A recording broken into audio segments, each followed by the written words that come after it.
노숙자 생활을 하다가 하나님을 만나 변화되어 대학 교수가 된 김덕희 교수님이신데요, 대학 졸업 후에 사업이 너무 잘 됐습니다. 승승장구하던 가운데 20대 후반에 주식을 시작했습니다. 그런데 주식에 손댄지 얼마 안 돼가지고 갑부가 됐어요.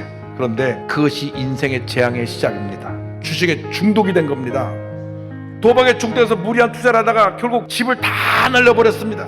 전 재산 다 날리고 양가 부모, 자기 부모님 또 부인 돈 다 갖다가 또 사차까지 끌어들여가지고 다 날리고 10억 빚을 지게 됐습니다. 주식을 끊지 못해 7번이나 자살을 시도합니다. 심지어는 어머니 장례식장에 가서도 주식 그 현황표만 오르락내락하고 들여다보고 앉은 거예요. 그래서 가족에 쫓겨나서 당신 우리 집에 같이 살 자격 없어서 나가라고 노숙자가 됐습니다. 수원역 근처에서 노숙자 생활하며 절망적인 삶을 살고 있을 때 목사가 된 사촌동생이 수소문하에 자기를 찾아왔습니다. 그리고 그 사촌동생이 자기를 노숙자, 알코올 중독자들이 머무는 라파 공동체라는 곳에 데려갔습니다.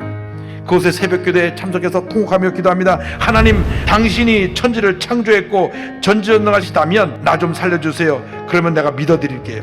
이렇게 그가 기도하고 1년 지난 후에 집으로 돌아갑니다. 그런데 또 주식에 또 손을 대갖고 쫓겨납니다. 그래가지고 다시 그 라파 공도에 들어가서 2007년 10월 11일 새벽 기도를 드렸는데 성령에 불이 임했습니다. 이사야 57장 11절로 21절의 말씀이 그에게 다가왔습니다.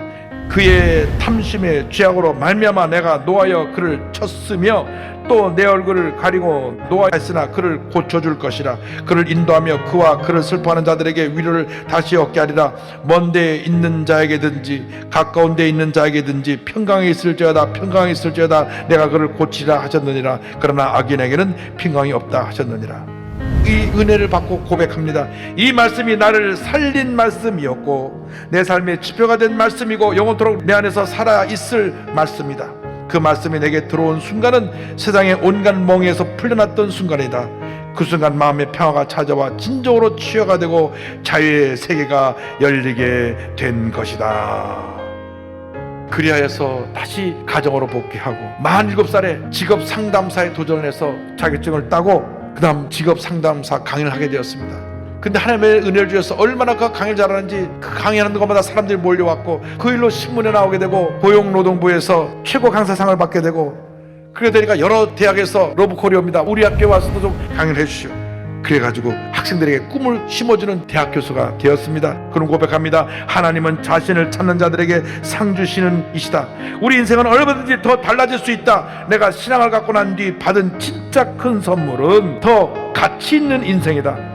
나는 중독에서 벗어나 새로운 삶을 찾았다. 앞으로 내 삶은 천국의 계단을 한 단계 한 단계 밟으며 음미하며 살아가는 것이다. 이 땅이라는 천국에서 죽어서 하늘의 천국으로 다다를 때까지 삶의 목적지가 정해진 것이다. 나는 매일 노력하며 매일 생각할 것이다.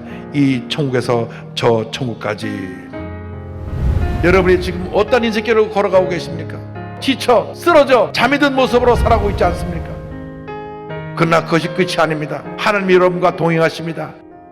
주 앞에 엎드려 눈물로 기도하고 우리의 구세주 예수님을 붙잡기만 하면 우리에게 하나님의 은혜가 임하는 것입니다.